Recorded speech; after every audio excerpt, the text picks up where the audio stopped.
Bagi pengguna jalan lintas timur Palembang Jambi, khususnya di kawasan Betung, Kabupaten Banyuasin, diminta untuk waspada.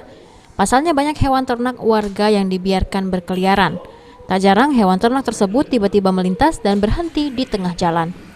Seperti yang terpantau di Terminal Betung, Kabupaten Banyuasin, belasan sapi berkeliaran di pinggir-pinggir jalan tanpa digembala oleh pemiliknya. Ironisnya, belasan hewan ternak tersebut juga berada dekat dengan kantor Camat Betung. Padahal pemerintah Kabupaten Banyuasin telah memiliki perda tentang pelarangan membiarkan hewan ternak di jalan. Tentunya kondisi tersebut membuat pengguna jalan lintas timur khawatir akan terjadinya kecelakaan. Ya, sangat terganggu kami. Sapi ini sapi siapa, Pak? Tidak tahu yang liar di sini. Sudah berapa lama?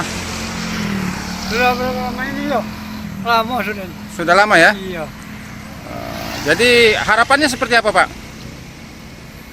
Harapannya ini sepertinya mau ditangkap ini, dikurungkan. Ya, harapan kami. Jangan dia terganggu lagi. Jangan membahayakan, Pak ya? Iya, iya. Kasat Pol PP Banyuasin Indra Hadi menerangkan pihaknya telah berulang kali melakukan penertiban hewan ternak liar, khususnya di Kecamatan Banyuasin 3 dan Sembawa.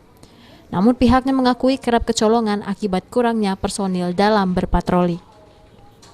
Oleh karena itu, dirinya berharap kepada pemilik hewan ternak untuk tidak membiarkan hewan ternak mereka berkeliaran karena dapat melanggar perda dengan denda 5 juta rupiah. Betul, tapi kami sudah mengimbau, tapi untuk daerah-daerah Pangambalai, Sembawa, itu sudah kami laksanakan. Insya Allah, waktu dekat ini kami akan menerapkan di Betung, karena sudah banyak permintaan masyarakat untuk menertibkan hewan ternak kaki 4 di Betung. Kami juga menghimbau masyarakat untuk mendukung program penertiban kami ini, termasuk teman-teman dari organisasi manapun. Nanti jangan suatu penangkapan kami dikomplain, tapi kami bantu kami menegakkan aturan ini agar aturan ini berjalan sebagaimana harapan masyarakat.